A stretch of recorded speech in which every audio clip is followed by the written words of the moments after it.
स्वागतम स्वागतम सुस्वागतम. पाहुण्यांचं आगमन झालेलं आहे. सर्व मान्यवरांचं आगमन आपण टाळ्याच्या गजरात करूयात अशी विनंती. उच्च व तंत्रशिक्षण विभाग, महाराष्ट्र शासन आणि सावित्रीबाई फुले पुणे विद्यापीठ यांच्या संयुक्त विद्यमाने आयोजित एकदिवसीय राज्यस्तरीय महिला सक्षमीकरण परिषद, संयुक्त राष्ट्र शाश्वत विकास उद्दिष्टे, महिला सक्षमीकरण आणि उच्च शिक्षण या परिषदेस उपस्थित सर्व मान्यवरांना मी विनंती करते त्यांनी आसनस्थ व्हावे.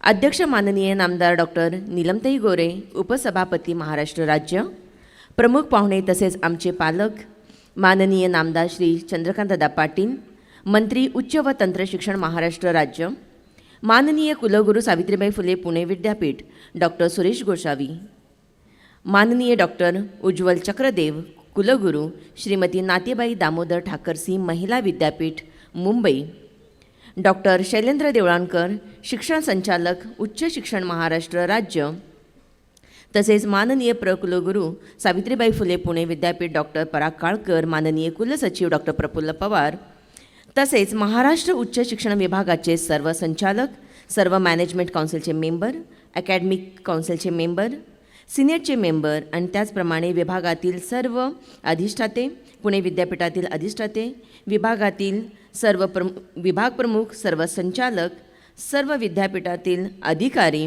कर्मचारी, उपस्थित सेवक आणि मोठ्या संख्येवर जमलेले सर्व अध्यापक, विद्यार्थी, सर्व माध्यमाचे प्रतिनिधी यांचे या परिषदेत मी डॉक्टर गीता शिंदे, महाराष्ट्र शासन व सावित्रीबाई फुले पुणे विद्यापीठ यांच्या संयुक्त विद्यमाने आयोजित या परिषदेत मनापासून शब्दसुमनाने स्वागत करते आहे. आजच्या या भव्य परिषदेची सुरुवात आपण महाराष्ट्र गीताने करणार आहोत आणि तदनंतर आपण विद्यापीठ गीतानेही करणार आहोत. तर सर्व मान्यवरांना मी नम्र निवेदन करते की त्याने या सन्मानार्थ उभे राहावे आणि सर्व सहभागीने विनंती करते की त्यांनी उभे राहावे. टेक्निशियनला अशी विनंती करते की महाराष्ट्र गीत सुरू करावे.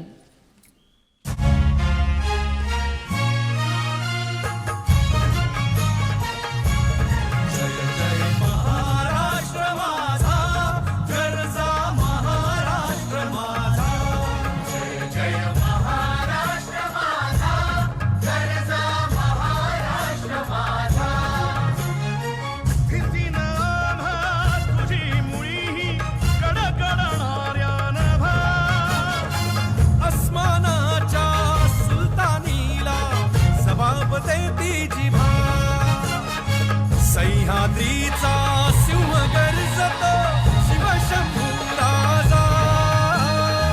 दरी दरीतून नाद गुंजला महाराष्ट्र माझा. जय महाराष्ट्र माझा, जय महाराष्ट्र माझा. काळ्या छातीवरी कोरली अभिमानाची लेणी.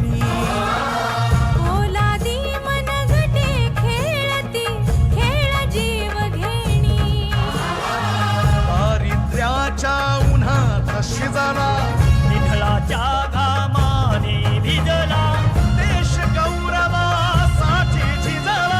दिल्लीचेही दत्तराणी महाराष्ट्र माझा. जय जय महाराष्ट्र माझा, गरजा महाराष्ट्र माझा. जय जय महाराष्ट्र माझा. विद्यापीठ गीत.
धन्यवाद.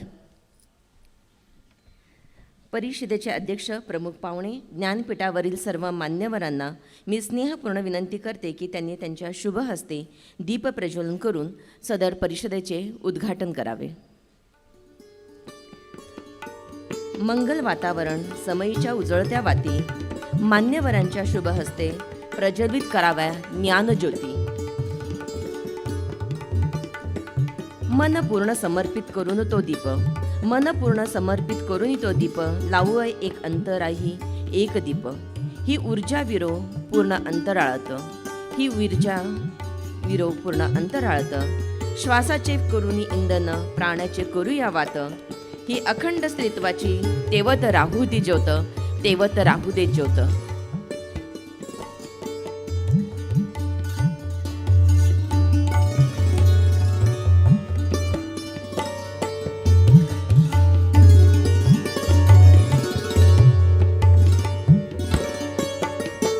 मान्यवरांच्या हस्ते सदर परिषदेचे दीप प्रज्वलन करून उद्घाटन झालेले आहे असे संयोजकांच्या वतीने इथे जाहीर करते. सर्वांचे पुन्हा एकदा मनपूर्वक आभार.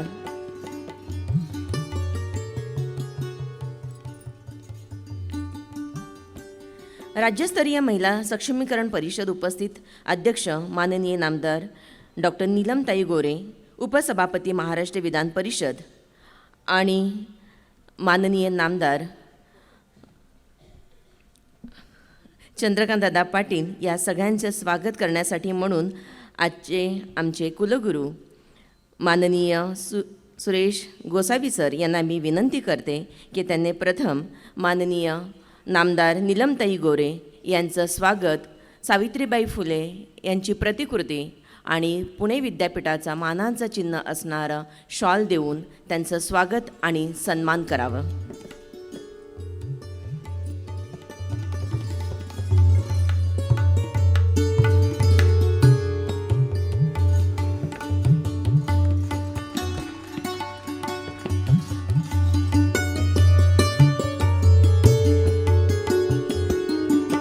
धन्यवाद.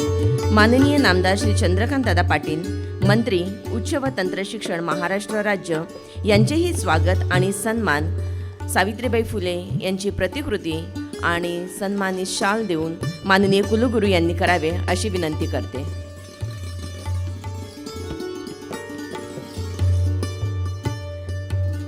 डॉक्टर उज्ज्वला चक्रदेव कुलगुरू श्रीमती नातेबाई दामोदर ठाकरसी महिला विद्यापीठ मुंबई यांचे स्वागत माननीय प्रकुलगुरू डॉक्टर पराग काळकर सरांनी करावे अशी विनंती.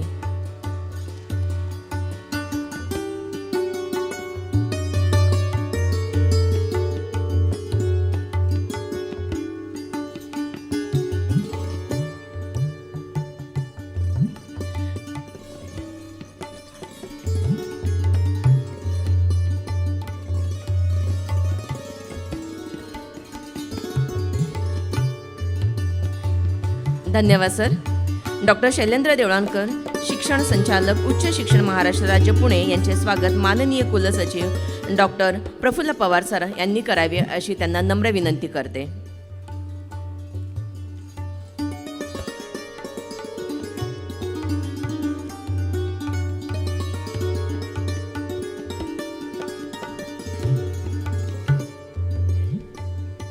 धन्यवाद सर.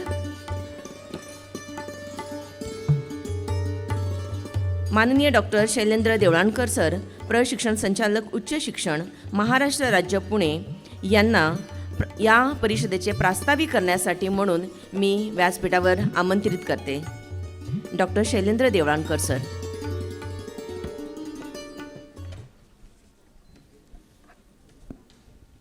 धन्यवाद. उच्च व तंत्र शिक्षण विभाग आणि सावित्रीबाई फुले पुणे विद्यापीठ पुणे यांच्या संयुक्त विद्यमाने आयोजित आजची ही एकदिवसीय राज्यस्तरीय महिला सक्षमीकरण परिषद, ज्याचं आज आपण टायटल ठेवलेलं आहे संयुक्त राष्ट्र शाश्वत विकास उद्दिष्ट महिला सक्षमीकरण आणि उच्च शिक्षण. आजच्या या एकदिवसीय राज्यस्तरीय महिला सक्षमीकरण परिषदेच्या सन्माननीय अध्यक्षा माननीय नामदार डॉक्टर नीलमताई गोरेजी, उपसभापती महाराष्ट्र विधान परिषद महाराष्ट्र राज्य, आजच्या ह्या परिषदेसाठी आवर्जून उपस्थित असलेले आपले प्रमुख पाहुणे, आपले मार्गदर्शक माननीय नामदार श्री चंद्रकांतदादा पाटील, मंत्री उच्च व तंत्र शिक्षण महाराष्ट्र राज्य, त्याचप्रमाणे आज जी प्रमुख उपस्थिती आहे त्यामध्ये माननीय डॉक्टर सुरेश गोसावीजी, कुलगुरू सावित्रीबाई फुले पुणे विद्यापीठ पुणे, माननीय डॉक्टर पराग काळकरजी, प्रकुलगुरू सावित्रीबाई फुले पुणे विद्यापीठ, त्याचप्रमाणे SNDTच्या कुलगुरू चक्रदेव मॅडम, विद्यापीठाचे कुलसचिव डॉक्टर प्रफुल्ल पवारजी, त्याचप्रमाणे आजच्या ह्या एकदिवसीय राज्य परिषदेसाठी महाराष्ट्राच्या कानाकोपऱ्यातनं आणि ते पण अगदी शॉर्ट नोटीसवरती आलेल्या आमच्या सगळ्या महिला प्रतिनिधी, त्याचप्रमाणे आज आमच्या अनेक जवळपास 10 विभागाचे सहसंचालक या ठिकाणी उपस्थित आहेत. तसंच विद्यापीठाचे टीचिंग नॉन टीचिंग कर्मचारी या ठिकाणी उपस्थित आहेत. प्रसारमाध्यमांचे प्रतिनिधी या ठिकाणी उपस्थित आहेत. आपल्या सगळ्यांचे मी उच्च व तंत्र शिक्षण विभागाच्या वतीने आजच्या ह्या एकदिवसीय राज्य परिषदेमध्ये मनपूर्वक स्वागत करतो. आजची ही जी संकल्पना आहे ही खऱ्या अर्थाने एक युनिक अशा प्रकारची संकल्पना आहे. या संकल्पनेचं बीजारोपण किंबहुना याचं जे श्रेय आहे ते सन्माननीय नीलमताई यांना जातं. सन्माननीय ताईंनी ही संकल्पना दादांकडे, आमचे माननीय मंत्री महोदय चंद्रकांतदादा पाटील यांच्याकडे बोलून दाखवली आणि त्यानंतर असं ठरलं की नवरात्रीच्या 9 दिवसांमध्ये एक दिवस आपण असा काढावा की ज्या ठिकाणी उच्च व तंत्र शिक्षण विभागामधल्या आपल्या सर्व महिला प्राध्यापिका ह्या एकत्र याव्यात आणि त्या एकत्र आल्यानंतर शासनाकडनं त्यांच्या सक्षमीकरणासाठी ज्या विविध उपाययोजना केल्या जात आहेत त्याचप्रमाणे युनायटेड नेशनचे जे सस्टेनेबल गोल्स आहेत त्याच्या उद्दिष्टांसाठी कशा पद्धतीने आपली कमिटमेंट आहे हे सगळं एक दिवसाच्या परिषदेच्या माध्यमातनं, विविध रिसोर्स पर्सनच्या माध्यमातनं हे सर्व महिलांपर्यंत पोहोचवावं आणि हा संदेश सर्वदूर महाराष्ट्रापर्यंत पोहोचवावा ही पूर्ण कल्पना नीलमताईंची होती. आणि मला आवर्जून या ठिकाणी उल्लेख करावा असं वाटतोय, गेल्या 15 दिवसांमध्ये याचा अत्यंत मेटिक्युलस प्लॅनिंग ह्या स्वतः ताई मॉनिटर करत होत्या. ऑलमोस्ट एव्हरी डे ताई मला विचारायच्या की आता म्हणजे अगदी छोट्या याच्यातला ॲक्शन प्लॅन काय आहे, एवढ्या महिला एकत्र येत आहेत, आपण नेमकं त्यांना काय देणार आहोत, त्या महिलांची राहण्याची व्यवस्था तुम्ही कशी केली आहे, प्रसाधनगृह आहेत का, पोलिसांना सांगितलं आहेत का, इतक्या बारीक बारीक गोष्टी ह्या सातत्याने ताई त्याची विचारपूस करत होत्या. आणि आज आपल्या सगळ्यांच्या प्रयत्नाने, विशेष करून पुणे विद्यापीठाच्या प्रयत्नाने आज ह्या सगळ्या महिला या ठिकाणी एकत्र आलेल्या आहेत. हा ऐतिहासिक अशा स्वरूपाचा क्षण आहे. यापूर्वी पुणे विद्यापीठाच्या नावाने अनेक गिनीज बुक वर्ल्ड रेकॉर्ड्स आहेत, त्याच्यातला हा आणखीन एक मोठा रेकॉर्ड आहे की एकाच वेळेला जवळपास 800 ते 900 महिला प्राध्यापिका आज संपूर्ण महाराष्ट्रातनं या ठिकाणी एकत्र आलेल्या आहेत आणि त्यांच्यापर्यंत आज मेसेज देण्यासाठी हा उत्तम व्यासपीठ आपल्या सगळ्यांना उपलब्ध आहे. गेल्या 1 वर्षभरामध्ये सन्माननीय चंद्रकांतदादा पाटील यांच्या नेतृत्वाखाली आणि मार्गदर्शनामध्ये आम्ही अनेक अभिनव प्रयोग हे उच्च आणि तंत्र शिक्षणामध्ये राबवलेले आहेत आणि या संपूर्ण प्रयत्नांचा परिपाक म्हणून आज संपूर्ण देशामध्ये राष्ट्रीय शिक्षण धोरण 2020 याची अत्यंत यशस्वी अंमलबजावणी करणारं महाराष्ट्र राज्य हे अव्वल राज्य ठरलेलं आहे. नॅक ॲक्रेडिटेशनमध्ये संपूर्ण भारतामध्ये आज आपलं राज्य हे प्रथम स्थानकावरती आहे. अकॅडमिक बँक ऑफ क्रेडिटच्या रजिस्ट्रेशनमध्ये देखील आपण प्रथम स्थानावरती आहोत. अनेक युनिक गोष्टी इथं होत आहेत. अत्यंत डायव्हर्सिफाईड आणि डायनॅमिक अशा स्वरूपाची आपली शिक्षण व्यवस्था आहे. 72 विद्यापीठं आहेत, 6000 महाविद्यालय आहेत आणि या विद्यापीठांमध्ये वेगवेगळे प्रकार आहेत. याच्यामध्ये अकृषी विद्यापीठं आहेत, याच्यामध्ये युनिटरी युनिव्हर्सिटीज आहेत, डीम्ड युनिव्हर्सिटीज आहेत, क्लस्टर युनिव्हर्सिटीज आहेत, सेल्फ फिनान्स युनिव्हर्सिटीज आहेत आणि अशा डायव्हर्सिफाईड अशा संपूर्ण शिक्षण पद्धतीमध्ये महिलांचं नेतृत्व सक्षम करण्याच्या दृष्टिकोनातनं आपल्याला कोणत्या प्रकारचे प्रयत्न करता येईल या दृष्टिकोनातनं आजच्या या परिषदेचं आयोजन केलं गेलेलं आहे. या परिषदेमध्ये मी पुन्हा एकदा आपल्या सगळ्यांचे अत्यंत मनपूर्वक स्वागत करतो. त्याचप्रमाणे मी सन्माननीय नीलमताईंचे पुन्हा एकदा मनपूर्वक आभार मानतो की ताई आपल्या प्रयत्नांमुळे, आपल्या मार्गदर्शनांमुळे आणि सन्माननीय चंद्रकांतदादा पाटील यांच्या पूर्णपणे नेतृत्वामध्ये आजच्या या परिषदेचं आयोजन होत आहे. मी मनपूर्वक या आजच्या एकदिवसीय परिषदेसाठी सर्वांना शुभेच्छा देतो आणि या ठिकाणी थांबतो. धन्यवाद. धन्यवाद सर. स्त्री शिक्षणाचे जागर व्हावा या उदात्त विचाराने सदर परिषदेचे आयोजन करण्यात आलेले आहे आणि या आयोजनाचे बीजारोपण माननीय नीलम गोरेताईंनी केलेलं आहे. ऐकून आम्हा सर्वांना धन्यता वाटते आहे. त्याबद्दल आपल्या दोघांचेही मनापासून आभार. माननीय कुलगुरू सावित्रीबाई फुले पुणे विद्यापीठ डॉक्टर सुरेश गोसावी सर यांनी या राज्य परिषदेत संबोधित करावे अशी मी नम्र विनंती करते.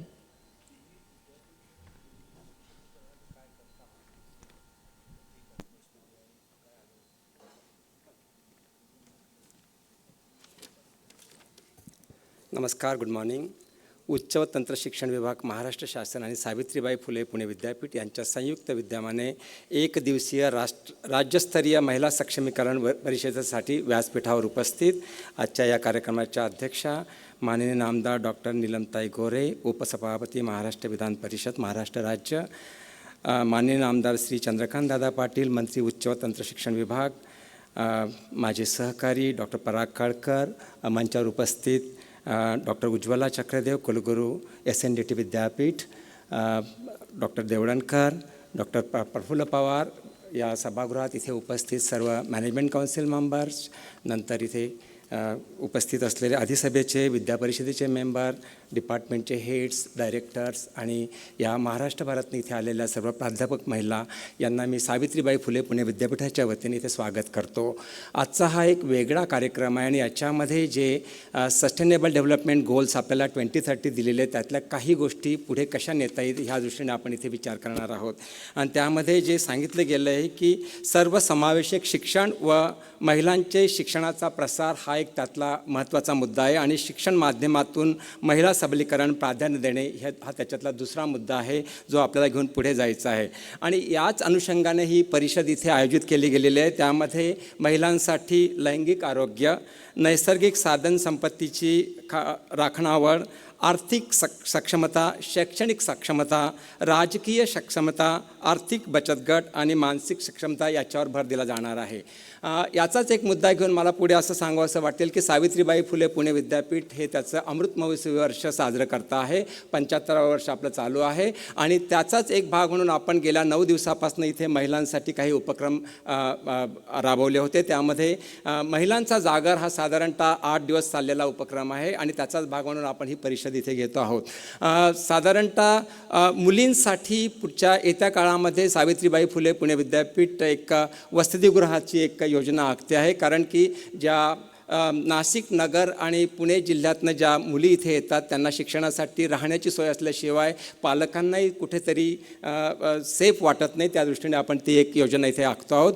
तसंच आत्ताच्या ज्या नवीन शैक्षणिक धोरणामध्ये आपल्याला सांगितलं गेलं आहे की प्रत्येक अभ्यासक्रमामध्ये आपल्याला त्यांना स्किल डेव्हलपमेंट करायला लागेल. तर त्या स्किलच्या दृष्टीने आपण मुलींसाठी जे आपल्याकडे रिसर्च पार्क फाउंडेशन आहे त्याच्या थ्रू त्यांना प्रशिक्षण देणार आहोत. आणि लोकल इज व्होकल म्हणजे ज्या नाशिक आणि नगरच्या विद्यार्थिनी आहे किंवा विद्यार्थी आहेत ओके त्यांनी पुण्याला यायची गरज नाही. आपण नाशिक आणि नगर सेंटरचे ज्या तिथल्या इंडस्ट्रियल इस्टेट आहे त्यांच्याबरोबर आता आपण टायअप करतो आणि त्यांच्यासाठी तिथे काही उपक्रम कसे राबवता येईल पुढच्या एका वर्षामध्ये ते कसे एक्सपिडिएट होतील त्या दृष्टीने आपण इथे प्रयत्न करत आहोत. आजच्या या एकदिवसीय परिषदेसाठी मी आपलं एकदा स्वागत करतो. आणि आजची हे जे डेलिबरेशन असेल ह्या ज्या आपल्या अध्यापक महिला असतील त्या इथलं एक ब्रँड अँबॅसेडर म्हणून त्यांच्या कॉलेजला जाऊन हा उपक्रम पुढे कंटिन्यू करतील अशी अपेक्षा करतो. धन्यवाद. नमस्कार.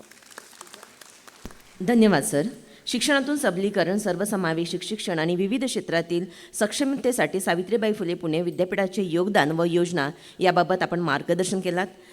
धन्यवाद.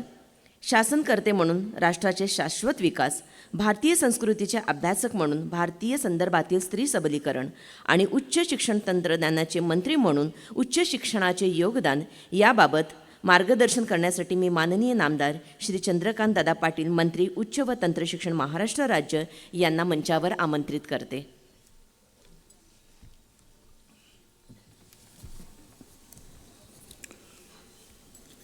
महाराष्ट्र शासनाचा उच्च व तंत्र शिक्षण विभाग आणि सावित्रीबाई फुले पुणे विद्यापीठ या दोघांच्या संयुक्त प्रयत्नातून आणि ज्याचा उल्लेख झाला विधान परिषदेच्या माननीय उपसभापती महोदया नीलमताई गोरे यांच्या कल्पनेतून आणि बऱ्याच वेळेला पुरुषी वृत्ती अशी असते की नाही कल्पना माझीच आहे, तर तसं न ठेवता अगदी प्रांजळपणे मी एकदा प्रवासात असताना त्यांचा मला फोन आला आणि त्या म्हणाले असं आपण एक उपक्रम नवरात्रीमध्ये करूया का. मी लगेच हो म्हटलं, पण मला खात्री नव्हती की हा इतका मोठा कार्यक्रम होणार आहे.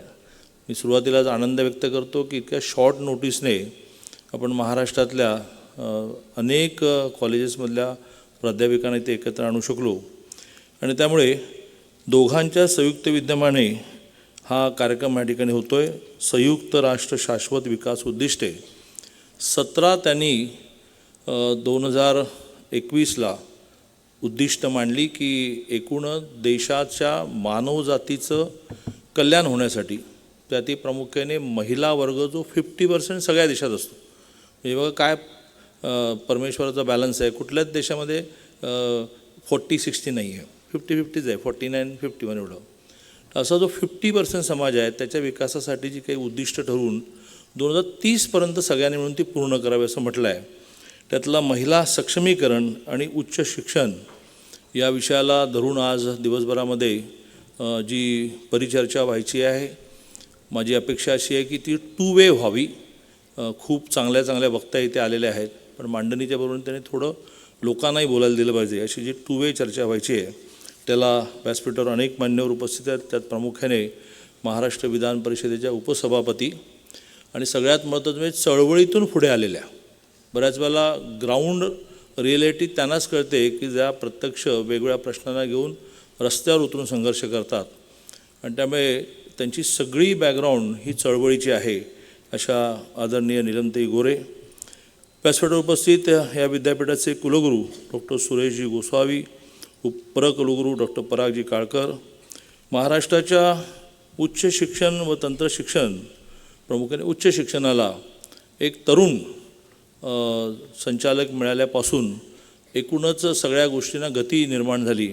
असे डायनॅमिक जे उत्तम लिहितात, जे उत्तम चिंतक आहेत, मलाही कधी प्रश्न पडतो की यांचं मल्टीटास्किंग इतकं कसं चालतं, असे डॉक्टर शैलेंद्रजी देवळांकर, व्यासपीठावर उपस्थित अन्य सर्व मान्यवर आणि म्हणजे मग प्रामुख्याने दिवसभराचे विषय मांडायला आलेल्या SNDTच्या कुलगुरू डॉक्टर उज्ज्वलाताई चक्रदेव आहेत, श्रीमती अंजू उप्पल, डॉक्टर अस्मिता हुद्दार, श्रीमती तेजस्वी सातपुते, डॉक्टर परवीन सय्यद, असे खूप मान्यवर आज इथे उपस्थित राहणार आहेत. या परिचर्चेचं तेही यश आहे की त्या क्षेत्रातल्या खूप काम केलेल्या अनुभवातून बोलणाऱ्या अशा सगळ्या उपस्थित राहणार आहेत. अशा सगळ्या मान्यवर आणि महाराष्ट्राच्या वेगवेगळ्या कॉलेजमध्ये अतिशय चांगलं शिकवण्याचं काम करणाऱ्या सगळ्या आणि शिकवण्याच्या बरोबरीने काही उपक्रमही राबवणाऱ्या सर्व प्राध्यापिका भगिनी आणि अतिशय कमी संख्येने असणारे माझे सगळे बंधू, बहुतेक 10-12 जणच आहेत तिथे. प्रामुख्याने देवळांकराजांनी ही कल्पना मांडलीच आहे की काय नेमकं आपल्याला दिवसभरात करायचं आहे. मला नेहमी असं वाटतं की महिलांना बरोबरीचं स्थान मिळणं, महिलांना सक्षम करणं हे त्या वेळेला कधी आंदोलनं करून, कधी राज्यकर्ते संवेदनशील असेल तर सुमोटो असं होत ते हळूहळू प्रोग्रेसिव्ह अनफोल्डमेंटसारखं हळूहळू उलगडत जाणारे असं प्रोग्रेसिव्ह अनफोल्डमेंटसारखं आपल्या देशामध्ये उलगडत गेलं. आपल्याला ह्याची जाणीव आहे की जगातल्या अनेक देशांना किंवा सगळ्याच देशांना त्यांच्या राष्ट्रामध्ये ज्या वेळेला त्यांच्या राष्ट्राने सुरुवात केली असेल लोकशाहीची, त्यावेळेला महिलांना मताचा अधिकार मागण्यासाठी संघर्ष करावा लागला. पण आपला देश एकमेव असा आहे की जिथे फ्रॉम द डे वन, पहिली निवडणूक झाली 47 साली स्वातंत्र्य मिळालं, 51ला पहिली निवडणूक झाली, त्या फ्रॉम द डे वन महिलांना मताचा अधिकार मिळाला. त्यासाठी आंदोलनं करावी लागली नाही, संघर्ष करावा लागला नाही, रस्त्यावर उतरावं लागला नाही आणि तो अधिकारही अर्धा नाही दिला गेला, अख्खाच दिला गेला. पुरुषांना एक मत आणि महिलांनी अर्धमत टाकायचं असं नाही केलं गेलं. आणि त्यामुळे हे कधीकधी आपल्या देशाची वैशिष्ट्यसुद्धा सुमोठो केलेली आणि पुरुषांनी केलेली, म्हणजे घटना समितीत असतील महिला, मला एवढी माझी माहिती नाही, परंतु डॉक्टर बाबासाहेब आंबेडकरांचं नेतृत्व होतं आणि त्यांनी हे लिहिलं की फ्रॉम द डे वन झोपडपट्टीमध्ये राहणाऱ्याला एक मत आणि त्यावेळेची धीरूभाई अंबानींना पण एक मत. धीरूभाईंना आत गेलं की 6 लाख मतं टाकायची आणि झोपडपट्टीवाल्यांनी 1 टाकायचं असं नाही ठेवलं. तसंच महिलांनासुद्धा फ्रॉम द डे वन मताचा अधिकार मिळाला. आणि त्यामुळे आपल्या देशापुरतं म्हणायचं झालं तर वेगवेगळ्या वेळेला संघर्ष करावे लागले की नाही, तर प्रामुख्याने शिक्षणासाठी तर सावित्रीबाई फुलेंना संघर्ष करावा लागलाच.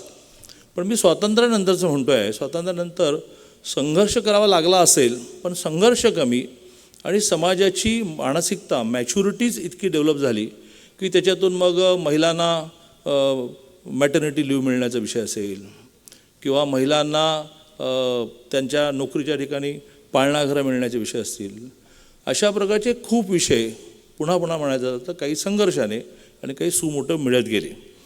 शिक्षणाच्या बाबतीमध्ये सुद्धा आपल्याला काही गोष्टी मिळाल्या आहेत आणि काही गोष्टी मिळवायच्या आहेत.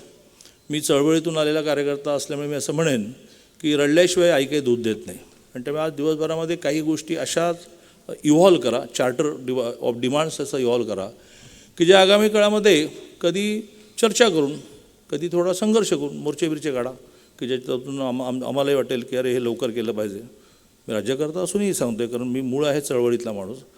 आणि कारण असतात बरेच विषय ना, त्यामुळे शांत आहेत तर बरे आहेत. त्यामुळे जरा थोडं तुम्ही आडावडा केलं की आम्हालाही सोपं पडतं, हे बोलवा त्यांची आढावा बैठक बोलून टाका. आणि त्यामुळे आगामी काळामध्ये महाविद्यालयामध्ये शिकणारी विद्यार्थिनी हिचं प्रमाण कसं वाढेल, म्हणजे पहिलं तर तिचं रजिस्ट्रेशन कसं वाढेल, दुसरं तिचं सातत्य कसं वाढेल. अनेकींचं रजिस्ट्रेशन असतं पण त्या फिरकतच नाहीत. मग काय 2 पिरियड बंक केले का, तर सकाळी घरचं काम करून निघावं लागतं. तर मग ते काम करून निघावं लागतं, ह्याला काही पर्याय असू शकतो का, मग त्यांचे पिरियड्स हे नंतर ॲडजस्ट करता येईल का. त्यामुळे एंट्री पॉईंट आणि सगळ्यात महत्त्वाचं म्हणजे सातत्य, या विषयामध्ये आपल्याला काय करता येईल. त्यांचं घरापासूनचं कॉलेजचं अंतर, याच्यातून काही मागण्या आल्या, काही पूर्णही झाल्या. 12वीपर्यंत मुलींना आपण फ्री बसचा पास दिला, मग तो महाविद्यालयीन तरुणींनाही द्यायला पाहिजे का, करा एकदा मागणी, कसं आहे व्यवहारिक की नाही बघूया. महाविद्यालयीन प्रामुख्याने शालेय मुलींना सायकल दिली गेली, बा जवळचं अंतर तुम्ही सायकलने या. मग असाच प्रयोग हा महाविद्यालयीन विद्यार्थिनींना ओरिसात झाला आहे. मी इथे बोलत असताना मला याची जाणीव आहे की काही पत्रकार दृश्य आणि अदृश्य स्वरूपात असतील आणि त्यामुळे ते छापतील, याचं लक्षात घेऊन मी म्हणतो आहे की ओरिसामध्ये कॉलेजच्या मुलींना स्कूटी दिली गेली, असा प्रयत्न महाराष्ट्रात करावा का. इथे लगेच छापतील की त्यांनी प्रत्येक महाविद्यालयीन विद्यार्थ्यांना स्कूटी देण्याची घोषणा केली. मी नेहमी माईकमधून काय बोलतो आणि बाहेर काय पडतं, याच्या दोन्हीमध्ये फारच अंतर पडत चाललेलं आहे. त्यामुळे मी मीडियाला तर सांगतो की बा तुमच्या माईकमध्ये काहीतरी प्रॉब्लेम आहे. पण गमतीचा भाग सोडा, घाबरत पण नाही, शाई फेकतात. तर मी 3ऱ्या मिनिटाला शर्ट बदलून पुन्हा बाहेर पडतो. मग ते बिचारे डिस्करेज होतात की त्यांना वाटत असतं की आता हा बंद खोलीमध्ये रडत बसेल. 2दा शाई टाकली, 3ऱ्या मिनिटाला बाहेर पडलो. त्यामुळे मी काही घाबरत नाही. पण गमतीचा भाग सोडला तरी अशा काही प्रॅक्टिकल मागण्या, आता आपण एक निर्वाह भत्ता नावाची स्कीम सुरू केली की ज्या निर्वाह भत्तामध्ये इतक्या मोठ्या प्रमाणात मुलींना हॉस्टेल बांधणं शक्य नाही. तो निर्वाह भत्ता ॲम्पल दिला आहे. किती दिला आहे तर मुंबई पुण्यासारख्या शहरामध्ये पर मंथ 6,000 केला, जो 1,800 वगैरे होता, डायरेक्ट 6,000 केला. वर्षाचे 60,000 रुपये मिळणार. मग चला 4-5 मुली मिळून एक रूम भाड्याने घेतली, त्या रूमवर एखादी ताई स्वयंपाकाला ठेवली तर 24,000 पर मंथ आरामात चौघींचं बघू शकतं. म्हणजे मग हा जो मुद्दा आहे की शहरात राहण्याची व्यवस्था नाही, हॉस्टेल नाही, आणि याला लिमिट नाही ठेवलं नाही, आपण 500चाच कोटा बिटा काय ठेवलेलं नाही. आणि थेट तालुका केंद्रामध्ये 3800 पर मंथ आहे. म्हणजे खरं म्हणजे तालुका केंद्रात मुलींनी तालुका केंद्रात येऊन राहण्याची आवश्यकताच नाही, इतक्या बसेसच्या सुविधा असतात. पण राहायचं आहे ना, चला तुम्ही एक 4-5 जणांनी हॉस्टेलच्या, तालुका केंद्रात कसं काय हॉस्टेल उभं करणार ना, तर तो तालुका केंद्रामध्ये तुम्ही चौघी एकत्र 3800 गुणिले 4 म्हणजे साधारण 16,000 झाले. तालुका केंद्रात बोंबला रूम 4,000ला मिळते आणि घराकडचं धान्य आणता, कधी कधी घराकडून डबा येतो. म्हणजे ही कारणं हळूहळू संपवता येतील का, की आम्हाला हॉस्टेल नाही, आम्हाला राहण्याची व्यवस्था नाही. तर ह्या वर्षीची घोषणा आहे की 6,000, 5300, 4800 आणि 3800 शहरांच्या कॅटेगरी केलेल्या आहेत. त्यातलं पुणे 6,000मध्ये येतं आणि माझं समजा गारगोटी तालुका केंद्र 3800मध्ये येतं. तर अशा प्रकारच्या खूप गोष्टी मुलींचं शिक्षणाचं प्रमाण वाढण्यासाठी आपण केल्या. आता पुन्हा एकदा पत्रकारांनी छापायचं तर छापावं, पण जसं शेड्यूल कास्ट शेड्यूल ट्राईबमध्ये पुरुष आणि महिला दोघांनाही 100% फी रिएम्बर्समेंट मिळते, म्हणजे फीज भरावी लागत. OBC आणि आर्थिक मागासामध्ये 50% भरावे लागतं. म्हणजे समजा लाख रुपये फी असेल इंजिनिअरिंगची तर 50,000 सरकार भरतं, 50,000 पालकांनी भरायचे असतात. एक कॅल्क्युलेशन चाललं आहे, निर्णय झालेला नाही, तो म्हणजे की महाविद्यालयीन विद्यार्थिनी सगळ्या या शेड्यूल कास्ट शेड्यूल टाईपसारख्या 100% फी रिएम्बर्समेंट नेता येतील का, की जेणेकरून कुठल्याही graduation post graduation polytechnic engineering मेडिकलपर्यंतच्या शिक्षणाला निम्मे तर देतोच आहोत ना. तर महिला वेगळ्या काढल्या तर निम्म्याची किती होईल. मुख्यमंत्री महोदय मला म्हणाले की तू जरा त्याचं गणित करून मला सांग, म्हणजे किती आर्थिक भार येतो बघू. ते मी काढलं आहे आणि खूप तसं महाराष्ट्राच्या 6 लाख कोटीच्या बजेटला पेलवेल इतकीच फिगर निघाली आणि ती एकदा मी त्यांच्यापुढे मांडणी करणार आहे. म्हणजे मग आईवडिलांनी फी भरली नाही, भरायला पैसे नाही ना, विषयच राहणार नाही. अशा प्रकारच्या अनेक गोष्टी या मुलींचं शिक्षण वाढवण्यासाठी करायला लागतील. त्यांना पायावर उभं राहण्यासाठी आपल्याला मदत करावी लागेल. तर नवीन शैक्षणिक धोरणामध्ये हा आग्रह आपण धरलेला आहे की स्किल डेव्हलपमेंटवर भर द्या. का तर त्याच्यातून त्या नोकरीच्या मागे न लागता स्वतःचा काही व्यवसाय सुरू करता येईल. कारण आगामी काळामध्ये माझं असं मत आहे की महिलांना कमी वेळ नोकरी पण पुरेसे पैसे आणि जास्त वेळ स्वतःच्या विकासासाठी आणि घराच्या विकासासाठी देता येईल का, अशा प्रकारची काही मॉड्यूल्स डेव्हलप होण्याची आवश्यकता आहे. म्हणजे एक चांगलं स्किल तिच्यामध्ये आहे, तर घरातलं सगळं सांभाळत त्या स्किलच्या आधारे ती पैसे कमवते. मग ते स्किल तिला कॉलेजमध्ये मिळालं पाहिजे, त्याची काही व्यवस्था उभी करता येईल का, तर ती नवीन शैक्षणिक धोरणामध्ये आहे. मी नेहमी गमतीने असं म्हणत असतो की महिला जोपर्यंत घरामध्ये पैसे दिसणाऱ्या नोटा आणत नाही तोपर्यंत तिची घरात किंमत वाढत नाही. बाकी ती घरात सगळं करत असते पण ती पैसे नाही आणत घर चालवायला. मुलीची फी थकल्यानंतर तिच्या पिठाच्या डब्यातून पैसे निघत नाहीत. तुम्ही नाही ठेवत, तुम्ही तिजोरीत ठेवता, पण आमच्या ग्रामीण महिला पिठाच्या डब्यात ठेवतात. म्हणून मग तिला स्वतःचे पैसे घरात कॉन्ट्रीब्यूट करता येतील का, की घर चालवायला माझे पण पैसे घ्या, तर तिची किंमत वाढेल. म्हणून मग ग्रामीण महिलांच्या कार्यक्रमात मी नेहमी गमतीने म्हणत असतो, त्यांना कळणाऱ्या भाषेत म्हणत असतो की नवरा ज्यावेळेला बायकोकडे 100 रुपये उसने मागतो तेव्हा तिची कॉलर टाट होते. आज नवऱ्याने 100 रुपये उसने मागितले पण ते द्यायला नसले तर 8 दिवस झोप लागत नाही.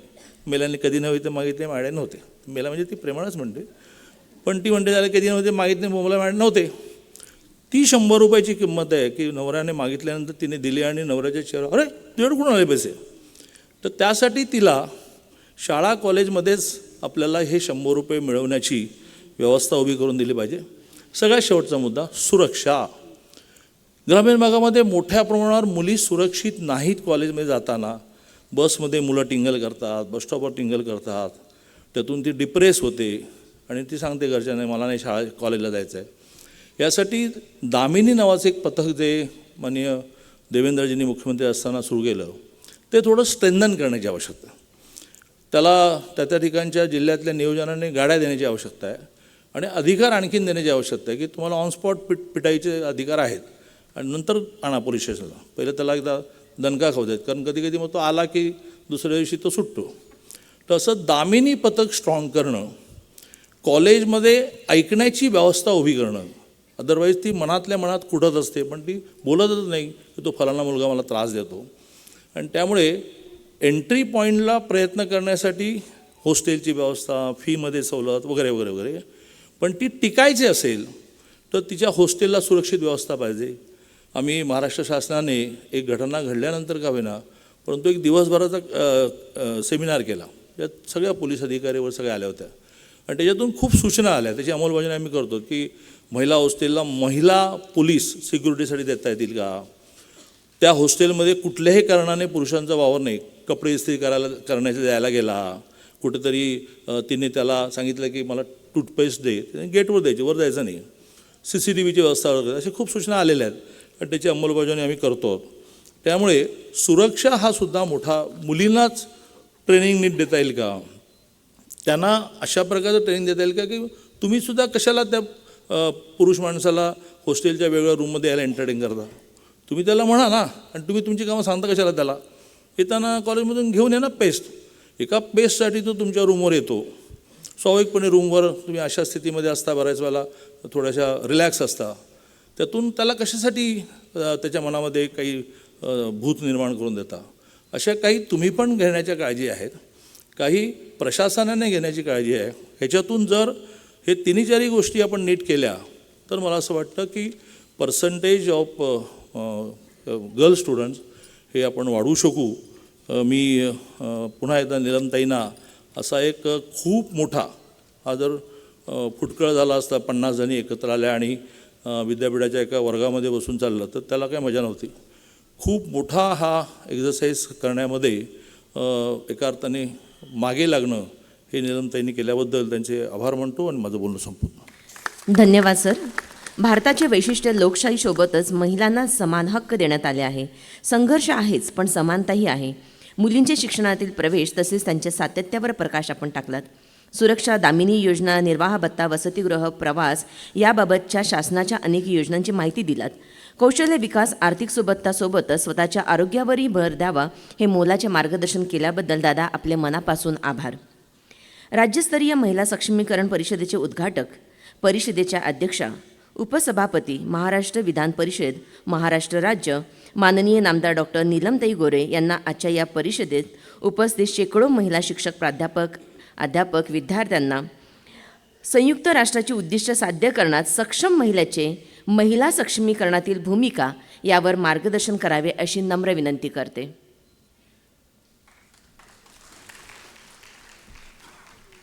ताईंचं स्वागत सगळ्यांनी जोरदार टाळ्यांनी करावं.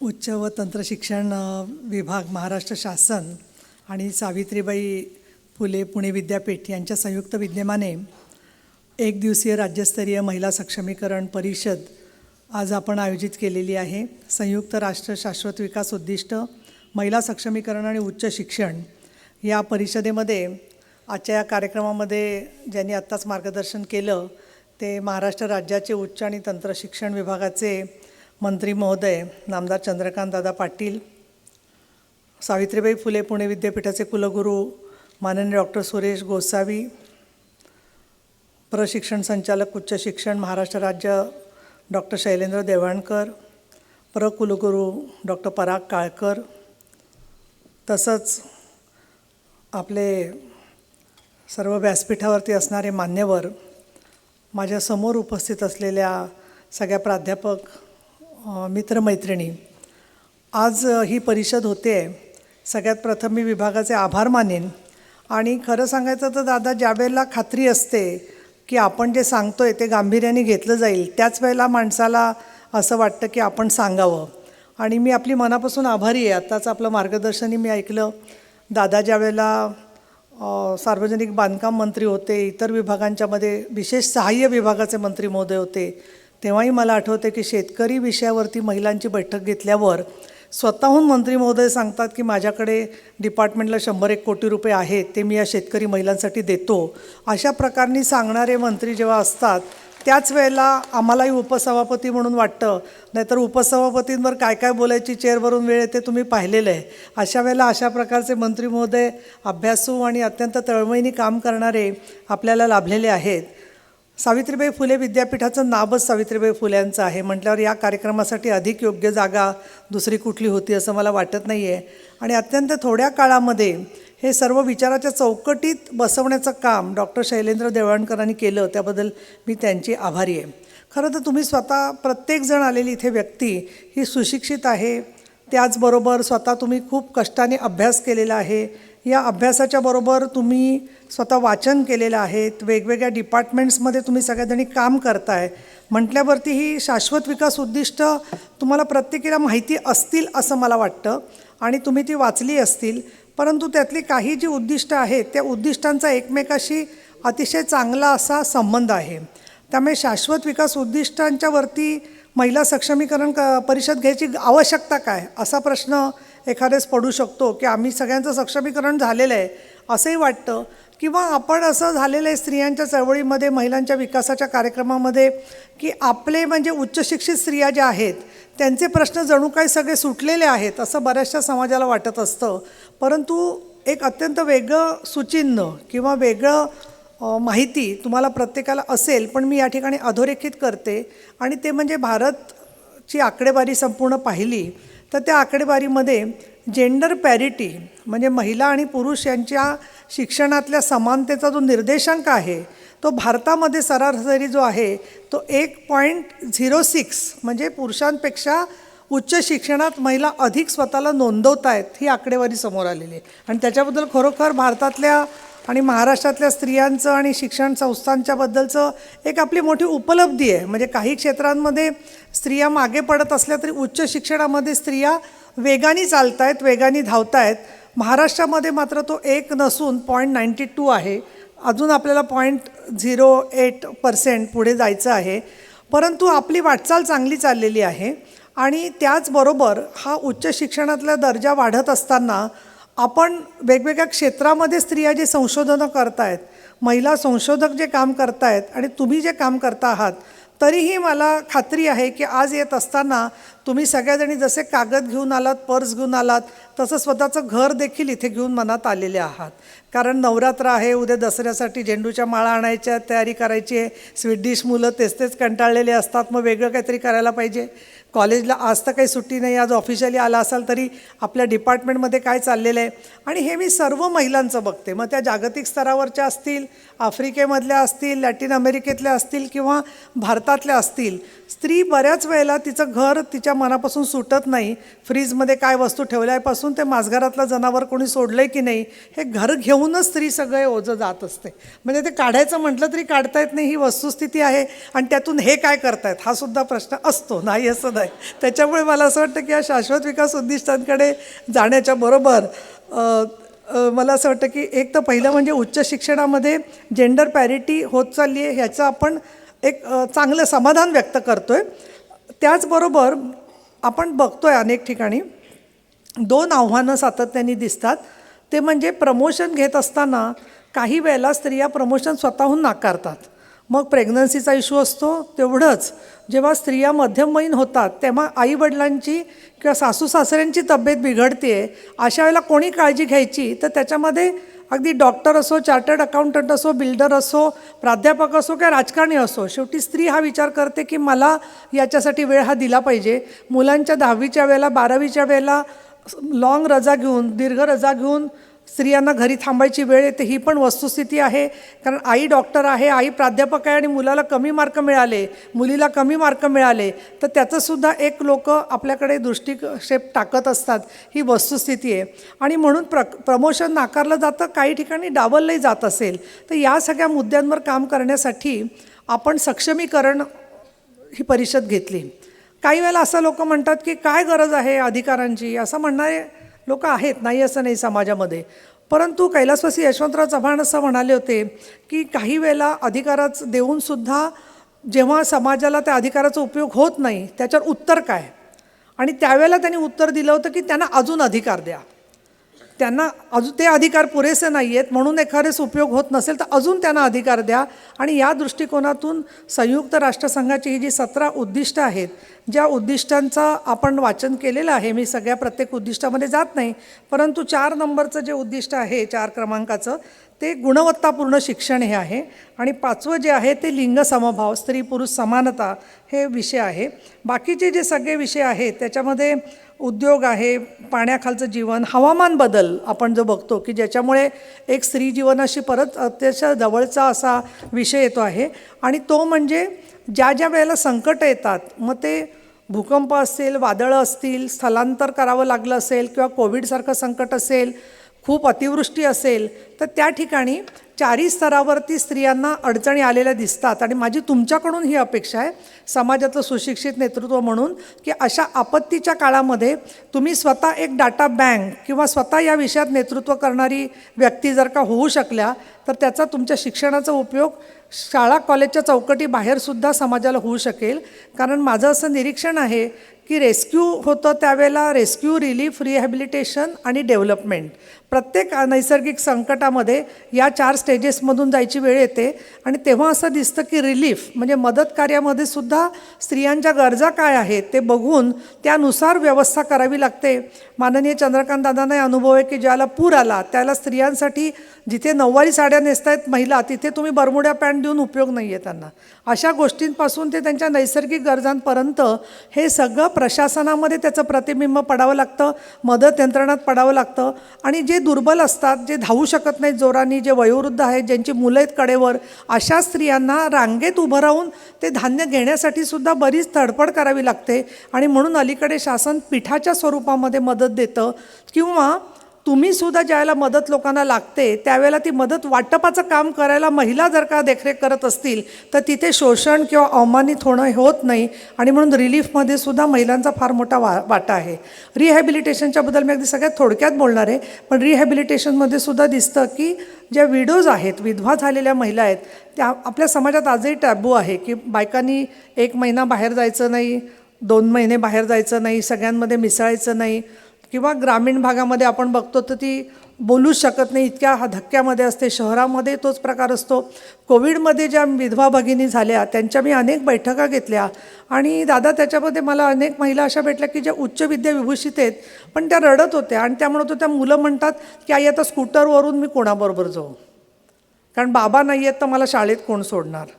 काही ठिकाणी अगदी सांगलीसारख्या ठिकाणी दिसलं की लोक म्हणतात त्या बाईला तू घरातच येऊ नकोस. तर या सगळ्या टॅबूज आपण स्वतः सोडलेत का, हा विचार आपण स्वतः मनापासून करा. म्हणजे आपण राहण्याबद्दल, दिसण्याबद्दल खूप कॉन्शियस असतो हल्ली. मला टीका कुणावरही करायची नाही आहे, पण एक कुठेतरी मनात ज्या वर्चस्वाची भावना असते स्त्रीच्या, अशिक्षित स्त्रीच्या संदर्भात असेल, सुंदर कमी दिसते अशा बाईच्याबद्दल असेल, वर्णावरून असेल, आपण तर वर्णभेदाच्या पलीकडे पोचलो आहे की नाही याचं उत्तर स्वतःला दिलं पाहिजे. खरं तर फेअर अँड लवलीच्या विरोधात चळवळ भारतातून यायला पाहिजे होती, पण ती पाश्चात्य जगातून आली. कारण लहान मुलींना आजसुद्धा तू फेअर म्हणजे गोरीचं असली पाहिजेस इथपासून दुजाभाव आजही तरुण मुलींच्यामध्ये आपल्याला भिनवला गेलेला दिसतोय. तर समाजाचं नेतृत्व करणारे आपण ज्या महिला आहोत, हे काम करत असताना मी रिलीफच्या संदर्भात जे सांगत होते आणि रिहॅबिलिटेशनमध्ये म्हणजे पुनर्वसनामध्ये सुद्धा आम्ही बघतो की छोट्या मुली ज्या असतात त्यांची लग्न आई लवकर करून देते की मी एकटं यांना कसं सांभाळायचं. आणि म्हणून या सक्षमीकरणाच्या परिषदेमध्ये पुढे काय करायचं, आपण केवळ एक कार्यक्रम घेतला, भाषण झालं, तर माझी संकल्पना जी होती ती डिपार्टमेंटनी स्वीकारली, त्यांच्याबद्दल मी आभारी आहे. आणि मी डॉक्टर शैलेंद्र देवणकरांना म्हटलं होतं की माननीय मंत्री महोदयांशी बोलून या परिषदेत पुढे काय करायचं याच्याबद्दलचे काही तुम्ही विचार करा. तसे त्यांनी 8 मुद्दे काढलेले आहेत, ते मी थोडक्यात सांगते आणि मग माझे विचार थांबवणार आहे. एक म्हणजे परिषदेत सहभागी महिला अध्यापकांना सक्षमीकरण समन्वयक अथवा महिला सक्षमीकरण दूत म्हणून नियुक्त करावं, अशा प्रकारची सूचना मी डिपार्टमेंटची जी आहे ती योग्य आहे असं मला वाटते. आणि सक्षमीकरण दूत याचा मी या विशाखा समितीच्या कमिटीवरही 10 वर्ष पुणे विद्यापीठाच्या काम केलेलं आहे. किंबहुना हे सेंटर उभं राहत असताना कशा प्रकारनी महिलांची छळणूक रोखायची त्याचे नियम पण आम्ही न्यायमूर्तींच्या मदतीने सगळे केलेले आहेत. आत्ताही कॉलेजेसमध्ये कक्ष आहेत, नाही असं नाही, पण ते फक्त विशाखा कमिटीपुरते किंवा स्त्री अभ्यासापुरते आहेत. तर महिला सक्षमीकरण कक्ष म्हणजे फक्त स्त्रीचा विकास असं नाही, तर 17ची 17 उद्दिष्ट आहेत. मग ते पर्यावरण असेल, शिक्षण असेल, उद्योग असेल, कोऑपरेशन असेल, वेगवेगळ्या प्रकारचे अभ्यास असतील, तर या सगळ्याबद्दल अभ्यास करणारा तो स्टडी ग्रुप आणि त्यांच्या कामामधून प्रचार करणारा हा ग्रुप असावा. एका मुद्द्यावर अजून सरकारने काही सांगितलं नाही आहे, तो तुमच्यासाठी चर्चेसाठी खुला आहे की म्हणजे या महिला सक्षमीकरण जी समिती आहे जी करणार त्याच्यात पुरुष असावेत की नाही याचा निर्णय तुम्ही घ्या, त्या डिपार्टमेंट त्या कॉलेजप्रमाणे. माझं मत असं आहे की काही पुरुष तरी असलेले बरे असतात, मदत तरी करायला बरं पडतं थोडंसं. पण तुम्हाला वाटलं नाही फक्त महिलांचं सक्षमीकरण कक्ष करायचा तर तुम्ही ठरवू शकता, तुमच्या मनावरती आहे काय करायचं ते. डॉक्टर चक्रदेव फार लकी आहेत कारण त्यांच्याकडे सगळ्या महिला स्टाफ आहे जास्तीत जास्त जो आहे. पण पुरुष वर्गाला बरोबर घेऊन सहकार्य घ्यावं असं मला निश्चितपणाने वाटतं. तिसरं, उच्च शिक्षण संचालनालयाच्या अधीनस्थ सर्व महाविद्यालयांमध्ये सुद्धा सक्षमीकरण कक्ष असावा. त्याच्यात प्रत्येक ग्रेडचे लोक म्हणजे फर्स्ट इयरचे, सेकंड इयरचे, वेगवेगळ्या स्तरावर शिकवणारे, इव्हन डॉक्टरेटला असणारे मंडळी जे शिकवणारे आहेत आपले रीडर्स, त्यांच्यापैकी एखादे प्रतिनिधी असावेत, कारण त्याबद्दलचे काही प्रश्न आपल्याला जाणवतात. तिसरं, उच्च शिक्षणातील महिलांचा सन्मान, स्थानिक पातळीवरील महिलांचं नेतृत्व याबद्दल अध्ययन आणि राज्यस्तरीय सर्वेक्षण करणं. इथे मला असं वाटतं हा जो विचार आला आहे की काय त्यांच्या अडचणी आहेत त्या समोर येण्यासाठी उपयोग होईल. चौथं, महिलांच्या उच्च शिक्षणाचा सकल प्रवेश दर वाढवण्यासाठी सर्व महाविद्यालयांच्या माध्यमातून जनजागृती अभियान राबवणे. 5 महिला महाविद्यालय स्तरांवर महिलांसाठी रोजगारक्षम किमान कौशल्य कार्यक्रमाची प्रभावीपणे अंमलबजावणी करणे. मला वाटतं त्याचा उल्लेख आलेला आहे मंत्री महोदयांच्या भाषणामध्ये, की शिकत असताना आपल्याला याचा कशा पद्धतीने त्यांना स्टायपेंड किंवा मदत विद्यावेतन मिळालं तर त्याचा ते उपयोग करू शकतील. 6 महिलांचे आरोग्य आणि महिलांची सुरक्षा या विषयावर महाविद्यालयांमध्ये कार्यशाळा, मार्गदर्शनपर व्याख्याने, गटचर्चा इत्यादीचे आयोजन करणे हे अतिशय आवश्यक गोष्ट आहे असं मला वाटतं. कारण आपण शिकवत असताना त्या मुलींशी इंडिव्हिज्युअली वैयक्तिकरित्या आपली किती बोलणं होतं याला थोड्या मर्यादा पडतात. काही महाविद्यालयात तक्रार पेट्या ठेवलेल्या आहेत. काही ठिकाणी आपण मुलींना व्हॉट्सअप नंबर कॉलेजमध्ये देऊ शकलो की त्या मुलींना काही बोलायचं असेल, सांगायचं असेल तर त्या कॉन्फिडेन्शियली बोलू शकतील. आणि खूपशा अध्यापक क्षेत्रातल्या महिलांना मुलींनी त्यांचे प्रश्न पण सांगितलेले आहेत. तर त्या दृष्टिकोनातून तुम्ही त्यांच्या मैत्रिणी आहात, अर्थात त्यांनी तुम्हाला मैत्रीण मानलं तर आपण कसे वागतो याच्यावरती मुली आपल्याला मैत्रिणी मानणार की नाही अवलंबून असतं, असं थोडंसं माझं निरीक्षण आहे. महिला सक्षमीकरणास पूरक आणि पोषक वातावरण निर्मिती करणं आणि 8व्या महाविद्यालयाच्या माध्यमातून ग्रामीण, आदिवासी, डोंगराळ भागातील महिलांसाठी डिजिटल लिटरसी आणि डिजिटल अवेअरनेस कार्यक्रम राबवणं. तर यामध्येच मी डिपार्टमेंटला एक विनंती केली की हा महिला सक्षमीकरण जो कक्ष असेल त्यांनी त्यांच्या कॉलेजमधल्या मुलींच्या सूचना लक्षात घेऊन एक मुलींच्या आणि विद्यार्थिनींच्या हक्काची सनद प्रत्येक महाविद्यालयाने बनवावी. त्याच्यात त्या मुलींचा सहभाग राहील. दरवर्षी ती सनद थोडी बदलेल वाटलं तर मुलींच्या अपेक्षांप्रमाणे, परंतु त्याच्यामध्ये मुलींच्या सूचना एखाद्याच विदर्भातल्या, मराठवाड्यातल्या, उत्तर महाराष्ट्रातले आदिवासी मुलींचे वेगवेगळे प्रश्न असू शकतील. आणि या दृष्टिकोनातून ती सनदसुद्धा दरवर्षी आपण एका विवेक्षित दिवशी, एक आपल्याला वाटलं 3 जानेवारी आहे किंवा कुठलं घ्यायचं ते ठरवा आपण, तारीख जी आहे ते नवरात्रात घ्यायची असेल तर त्याच्यातसुद्धा करता येऊ शकेल. या दृष्टीने त्याचा उपयोग होईल असं मला वाटतं. आणि म्हणून आजच्या कार्यक्रमासाठी आपण सर्वजण आलात. या महिला सक्षमीकरण कक्षाच्यामध्ये काम करत असताना अर्थातच माननीय प्राचार्यांचं लक्ष असणं हे आवश्यक असणार आहे. आणि तुमच्या स्वतःच्या अध्ययनातल्या प्रगतीच्या संदर्भात किंवा बाकीचे काही प्रश्न असतील तर माननीय मंत्री महोदयांनी तुम्हाला सांगितलेलंच आहे की ते सुद्धा तुम्ही आमच्याकडे मांडा, म्हणजे आम्ही त्याच्या संदर्भातमध्ये लक्ष घालू. तर डॉक्टर शैलेंद्र देवणकर आणि रस्तोगी यांच्याकडे आणि तुम्हाला कुठे आवश्यकता वाटली तर आमच्याकडेही याची माहिती कळवली तर मला असं वाटतं डिपार्टमेंट निश्चितपणाने त्याची नोंद घेतल्याशिवाय राहणार नाही. आज या कार्यक्रमाला बऱ्याचशा महिला, मुली सर्वजणी आलेल्या आहेत. बऱ्याच वेळेला आमच्या मैत्रिणी आहेत चळवळीतल्या, त्या म्हणतात यातून काय होणार, त्यातून काय होणार, त्यातून काय होणार. तर मी त्यांना साधं सांगते की हजारो ख्वाहिशे ऐसी कि हर ख्वाहिश में दम निकले, मेरे अरमा बहुत निकले फिर भी कम निकले. त्याच्यामुळे अशा वेगवेगळ्या विषयांच्यावरती आपण काम करत सगळ्यांनी मिळून रस्ता जर का घेतला तर मला तर असं वाटते खात्री की तुमचा हा उत्साह, तुमची विद्वत्ता, तुमचा अभ्यास, तुमचे परिश्रम, महाराष्ट्रातल्या आणि भारतातल्या महिलांनी केलेले परिश्रम आणि तळमळ हे पाहूनच सन्माननीय पंतप्रधान नरेंद्र मोदी यांनी महिलांसाठी आरक्षणाचं विधेयक आणलेलं आहे. त्या यशामध्ये सुद्धा तुमच्या प्रत्येकीचा वाटा आहे. लगेच आरक्षण लागू झालं नसलं तरीसुद्धा पुढचा मार्ग त्यातून दिसतो आहे. आणि त्यामुळे नमो श्री शक्तिवंदन जे केलेलं आहे याचा अर्थ महिलांच्या अधिकाराचीच दखल केंद्र सरकारने घेतलेली आहे. या पार्श्वभूमीवरती ही शाश्वत विकास उद्दिष्ट आणि महिला सक्षमीकरण परिषद माझ्या माहितीप्रमाणे तरी भारतात पहिल्यांदाच होते आहे. त्या दृष्टीने मी तुमचे मनापासून अभिनंदन करते आणि आभार मानते. डिपार्टमेंटचे आणि मंत्री महोदयांचे आभार मानते. धन्यवाद. जय भीम, जय महाराष्ट्र. धन्यवाद. पुरुषापेक्षाही उच्च शिक्षणातील स्त्रियांचे वाढते प्रमाण, लैंगिक समानातील वाढते प्रमाण, घराबाहेर पडलेली स्त्री तरी घरात अडकलेली स्त्रीची भूमिका, समाजातील काही चुकीच्या धारणा आणि भविष्यातील बदल, महिला सक्षमीकरणाचे दूत या सगळ्याच विषयावर आपण प्रकाश टाकलेला आहात. त्याबद्दल मनापासून धन्यवाद ताई. दादांना काही बोलायचं आहे? नाही, निलमताईंचा त्या उपसभापती झाल्यापासूनचा अनुभव सगळ्या महाराष्ट्राला आहे की साधी एक मेल जरी केली तरी ते सरकारला धारेवर धरतात आणि सरकारला त्या ज्या स्थानावर बसलेल्या आहेत त्यामुळे ऐकावं लागतं. हे तुम्हाला माहिती आहे ना की सभापतींनी आदेश दिला की तो कायदा मानला जातो. त्यामुळे त्या आढावा बैठका लावतात. त्यामुळे तुम्ही सगळ्यांनी त्यांचा मेल ॲड्रेस स्वतःकडे ठेवा आणि काही असेल तर त्यांना कळवा. धन्यवाद. हे नारी सेना तुम भी हो, नायक तुम्ही हो, सारथी भी तुम्हें स्वयं बनना होगा या सूचनेप्रमाणे ताईने केलेल्या मार्गदर्शनाचा मी आभार मानते. आणि या कार्यक्रमाचा आभार प्रदर्शन करण्यासाठी माननीय कुलसचिव डॉक्टर प्रफुल्ल पवार सर यांना मी विनंती करते.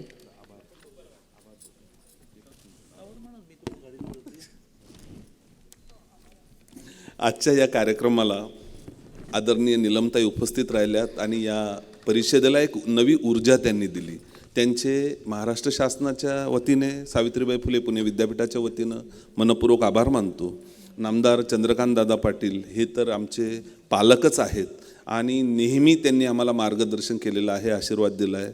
त्यांचे देखील मनापासून आभार मानतो. या परिषदेला आयोजित करण्याची संधी विद्यापीठाला मिळाल्यानंतर माननीय कुलगुरूंनी, माननीय कुलगुरूंनी अनेक आढावा बैठका घेऊन याचं काटेकोर नियोजन केलं. त्या दोघांचे मी मनपूर्वक आभार मानतो. सर्वात महत्त्वाचं, उच्च आणि तंत्रशिक्षण विभागाच्या वतीनं डॉक्टर शैलेंद्र देवळणकर आणि त्यांची सर्व टीम, महाराष्ट्रातले सर्व सहसंचालक यांनी या परिषदेला एक मोलाचं सहकार्य केलेलं आहे. आणि ताई, मी आपणास सांगू इच्छितो की जे एक आपण महत्त्वाकांक्षी उद्दिष्ट समोर ठेवलेली आहेत, या परिषदेच्या माध्यमातून ती निश्चित पूर्ण केली जातील असं मी या सर्वांच्या वतीनं आपणास आश्वासित करतो. या परिषदेला साधारण 500 महिला उपस्थित राहतील अशी अपेक्षा ताई आमची होती, परंतु आज 1300 महिला इथं प्रत्यक्ष उपस्थित आहेत आणि किमान 5000 महिला याचं थेट प्रक्षेपण ह्या घडीला बघतायत. महाराष्ट्रभर दूरपर्यंत हा संदेश गेलेला आहे आणि या नवरात्रीच्या पावन पर्वामध्ये या महिला सक्षमीकरणाच्या दिशेने एक महत्त्वाचं ऐतिहासिक पाऊल आहे असंच आम्हाला वाटतं. सर्व पत्रकार बंधूंचे, सर्व अधिकार मंडळांच्या सदस्यांचे आणि आपणा सर्वांचे पुन्हा एकदा मनपूर्वक आभार मानतो आणि थांबतो. धन्यवाद. धन्यवाद सर. उद्घाटनाचं हे पहिलं सत्र संपन्न झालेलं आहे असं संयोजकाच्या वतीने मी जाहीर करते आणि लगेच 5 मिनिटांमध्ये दुसरं सत्र सुरू होईल असं जाहीर करते आहे. धन्यवाद.